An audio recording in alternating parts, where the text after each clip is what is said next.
추석 명절이 이번 해는 어느 때보다 좀 길었던 것 같고 또 실로 기간이 길었죠. 그래서 여러분 또 많은 친지 또 가족, 이웃 가족들을 다 만나고 오셨을 텐데요.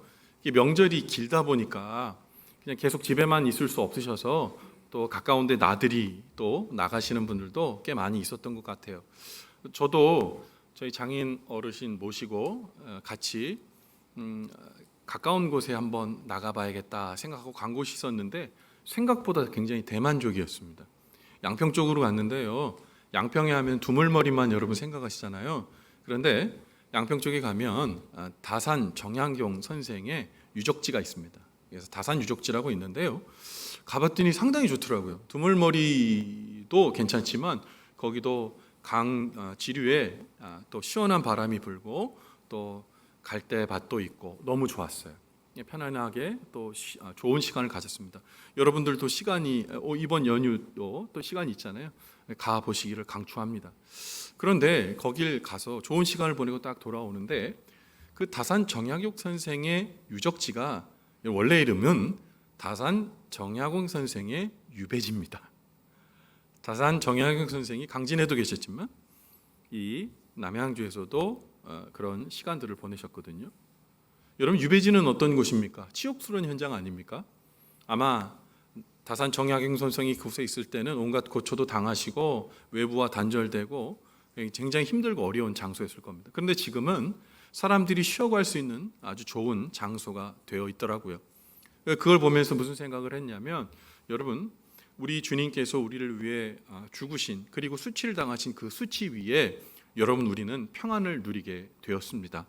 오늘 이 자리는 우리 주님의 십자가 피로써 우리에게 만들어주시는 평안을 누리는 예배의 자리입니다.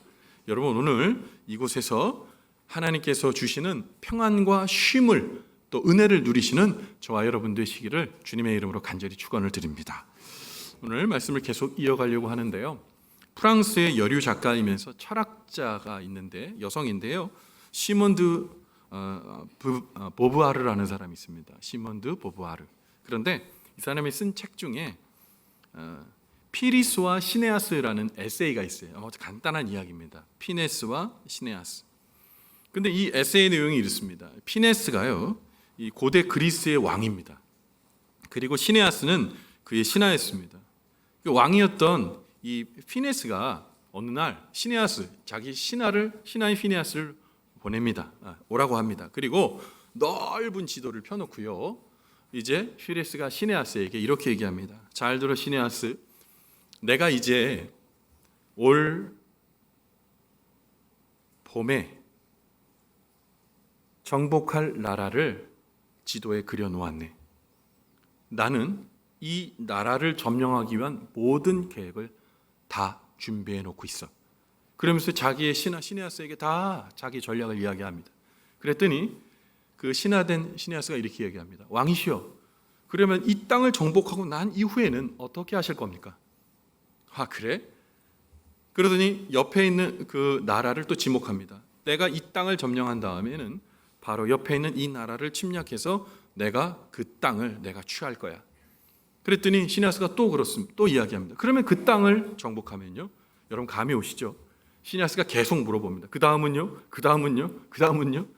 한 7, 8번 했더니 이제 지도에서 땅 따먹을 땅이 없어요. 이 시네아스가 물어봅니다. 왕이시여, 그 다음은요? 그 다음은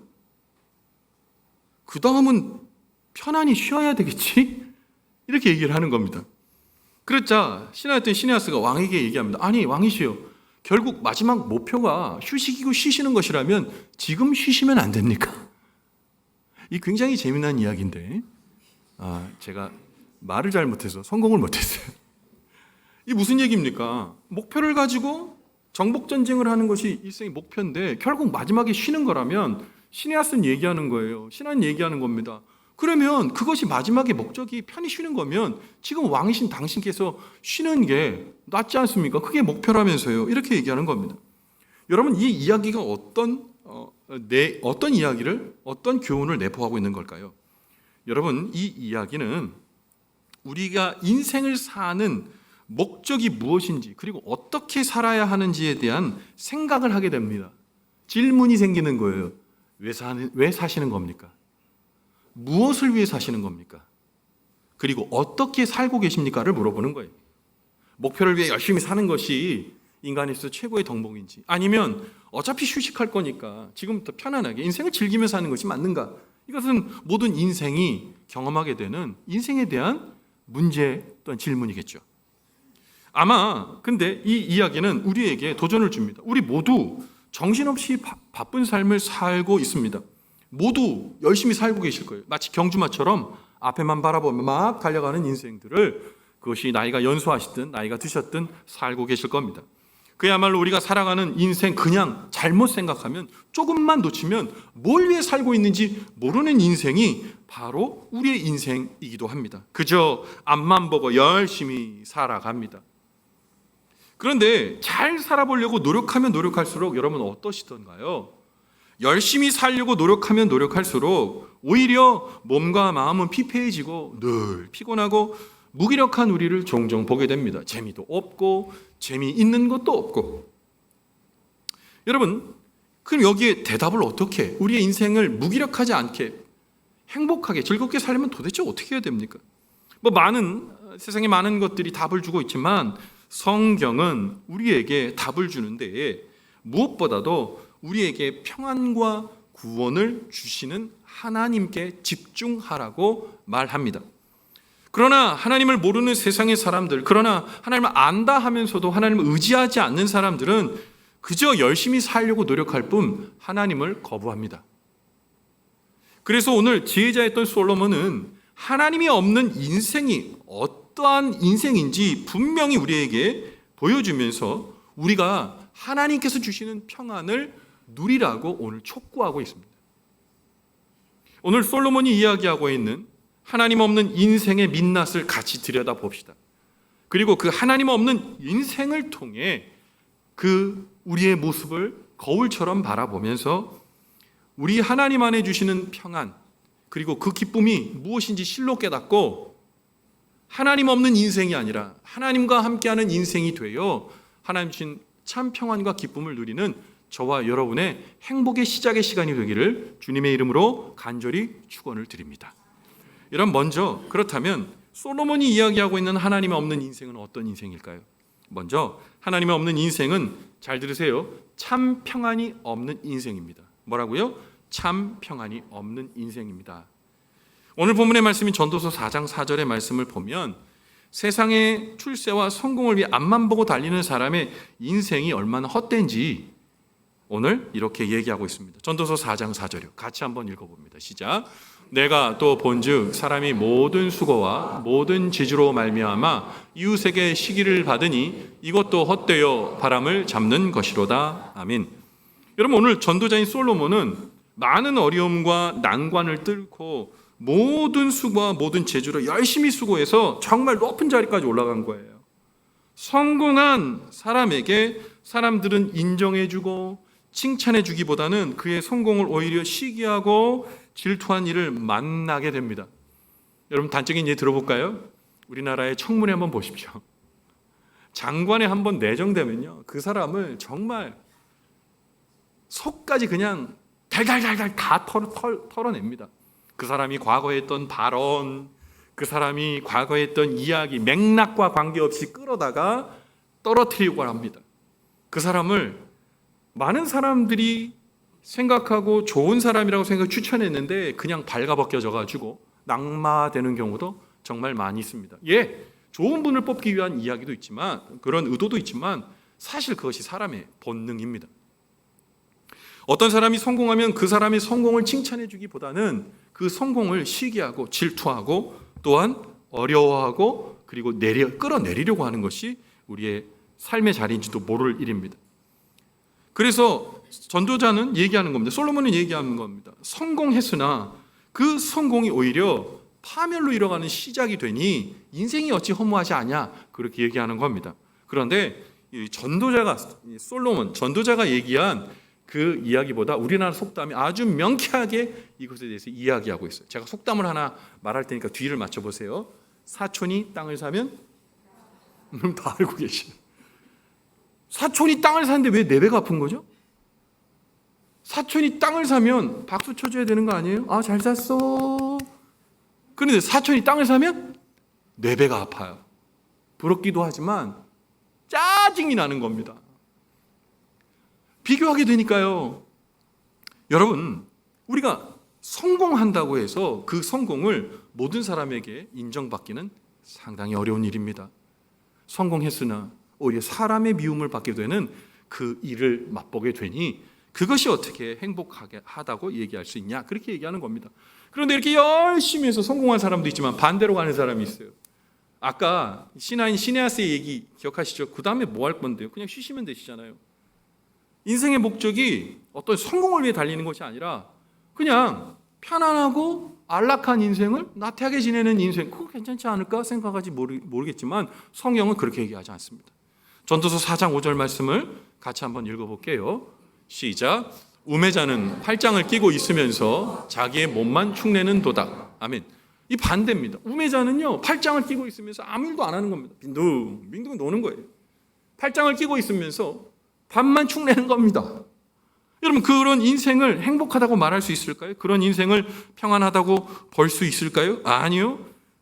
그러한 인생은 본인도 본인이지만 주변에 있는 사람을 힘들게 하는 거죠. 그래서 오늘 성경은 얘기하는 겁니다. 수고와 노력으로 성공을 이루는 인생이 있지만 그것도 헛되고, 아무 일도 안 하고 인생을 즐기려고 하고, 그리고 나태하게 사는 인생도 그것도 헛된다는 겁니다. 그러면 어떻게 하라는 겁니까? 성경은 그 질문에 대한 대답을 전도서 4장 6절을 통해 이렇게 말합니다. 같이 읽어볼게요. 시작.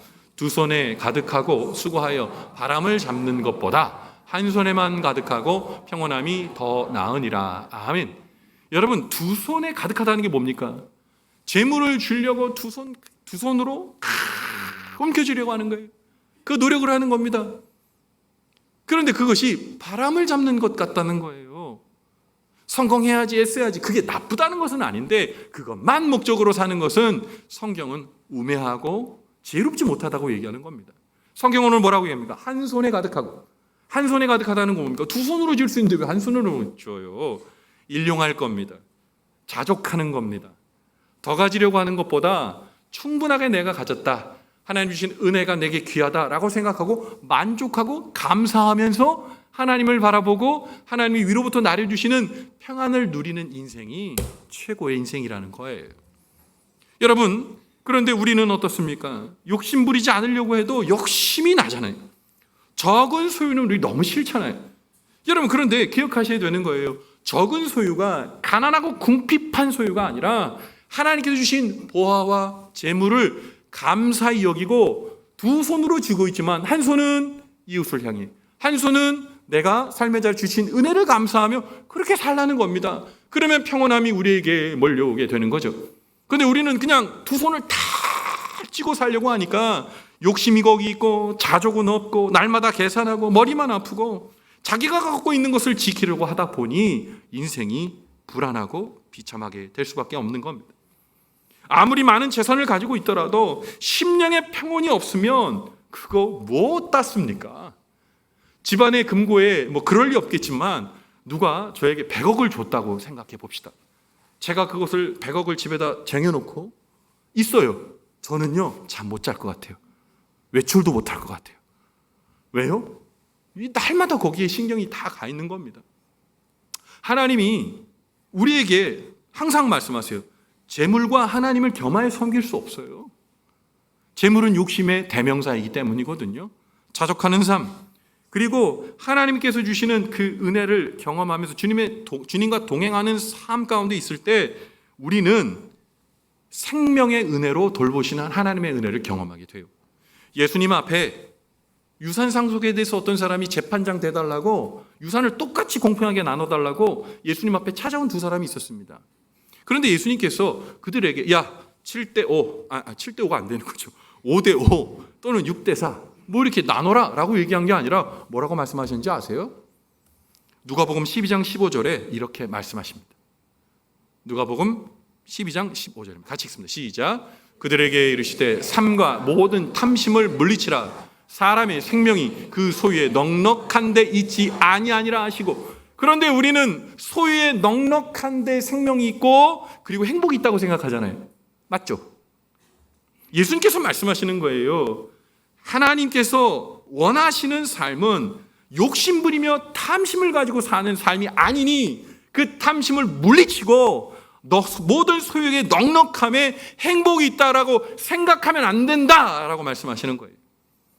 여러분, 사람에게 있어서 중요한 것은 내 손에 쥐어진 물질의 소유가 아니라 하나님께서 하늘에서부터 우리에게 부여하시는 평안을 누리며 사는 거예요. 여러분, 눈 감았을 때 주님께서 나를 만나 주시고 주님께서 나를 위로해 주시고 주님께서 나의 모든 삶을 이끌고 계심을 지도처럼 보게 되면 여러분, 우리의 삶에 소유에 압도당하는 삶을 살아갈 수가 없습니다.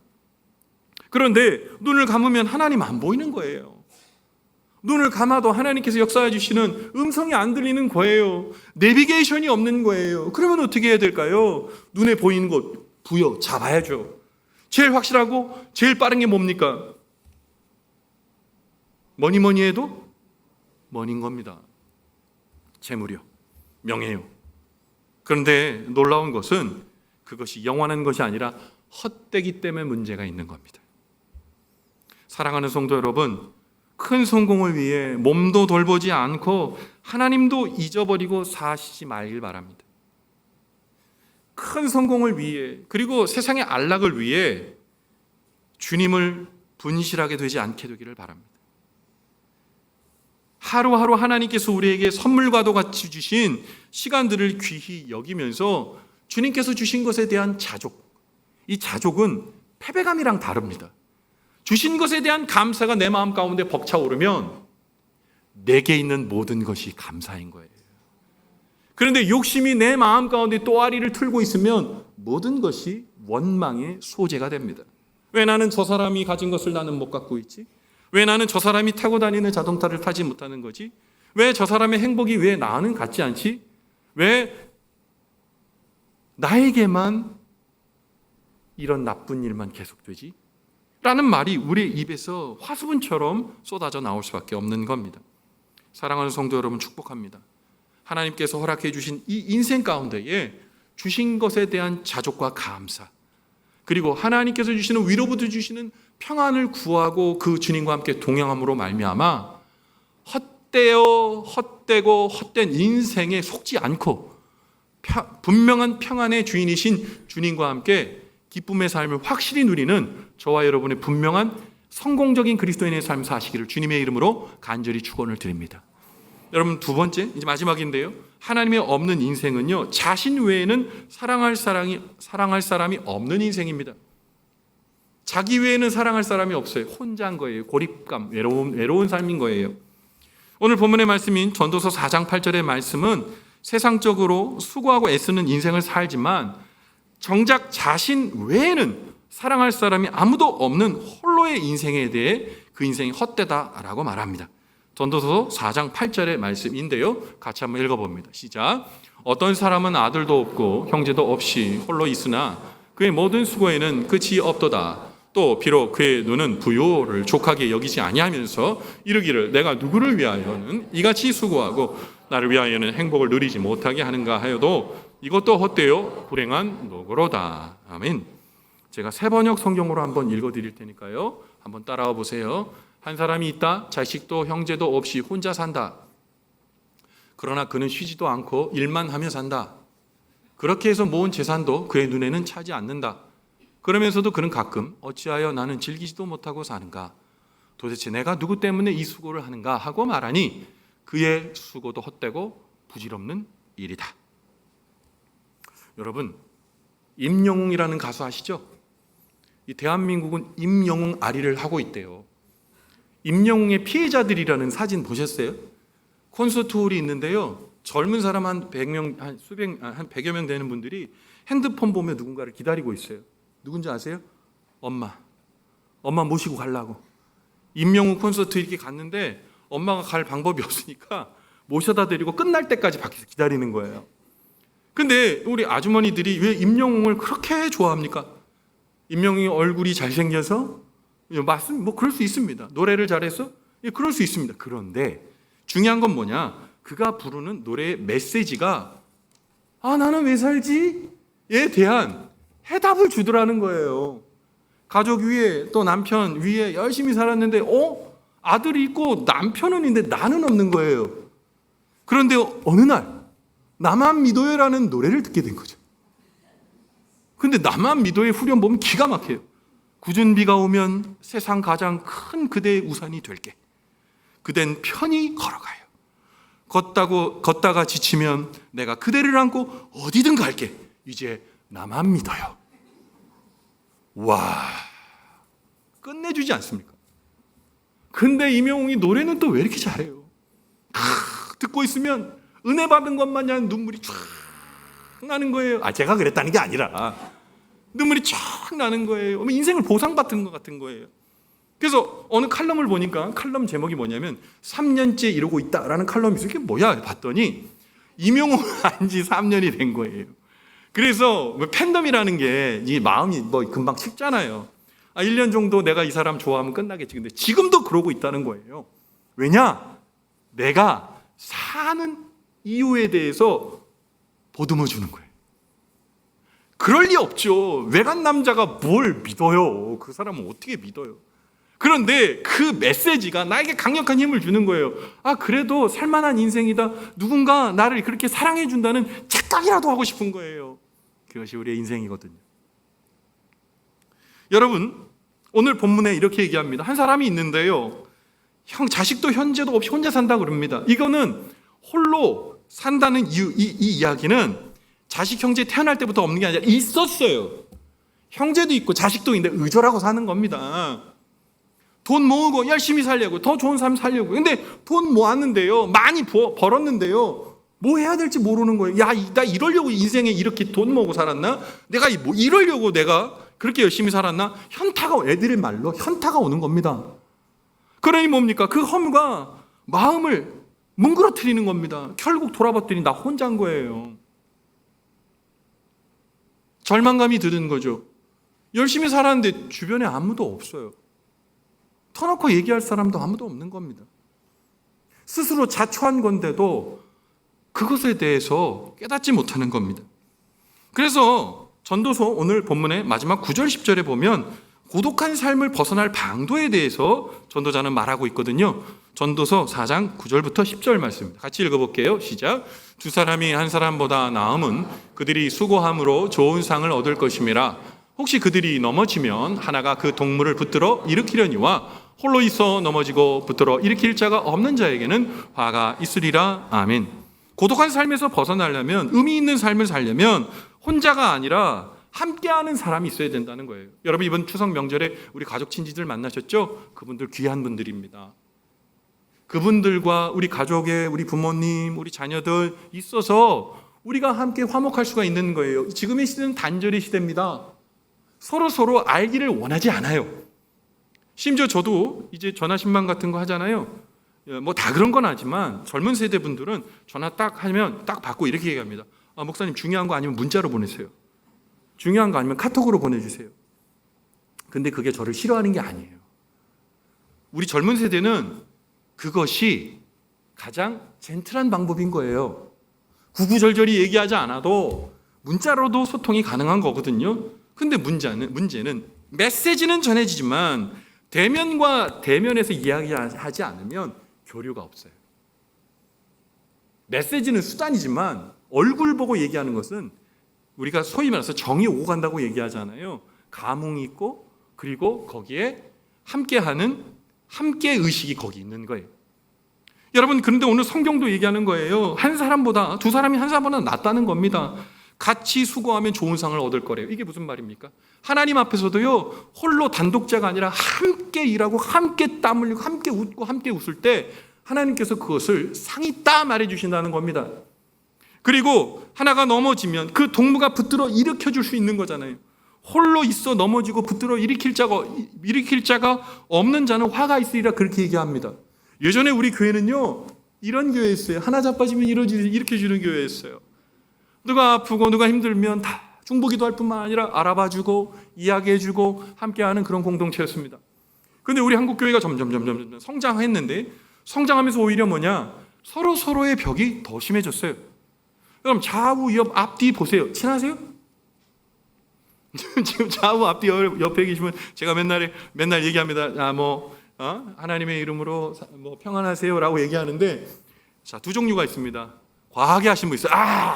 이런 분도 있지만 이런 분 있어요. 이런 분이 있어요. 그래, 모르니까 어색하니까 당연한 거 아니겠어요? 어색한 겁니다. 교회는 사랑의 공동체가 함께하는 공동체인데 점점 서로가 알기를 원하지 않는 거예요. 어떤 교회 목사님 그런 얘기 하더라고요. 어떤 성도님 문자 보냈대요. 목사님, 제발 모르는 사람들한테 인사 좀 시키지 마세요. 그러니까 앞뒤 좌우에 인사 이거 하지 말라는 거예요. 나 불편하다는 거예요.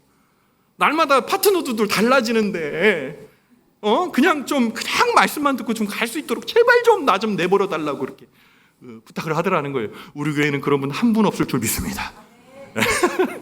여러분, 서로 알아가야 되는 거예요. 그것이 홀로 사는 단독자 인생보다, 그래서 하나님께서 같이 살아가는 인생이 의미 있다라고 말씀하시는 거예요.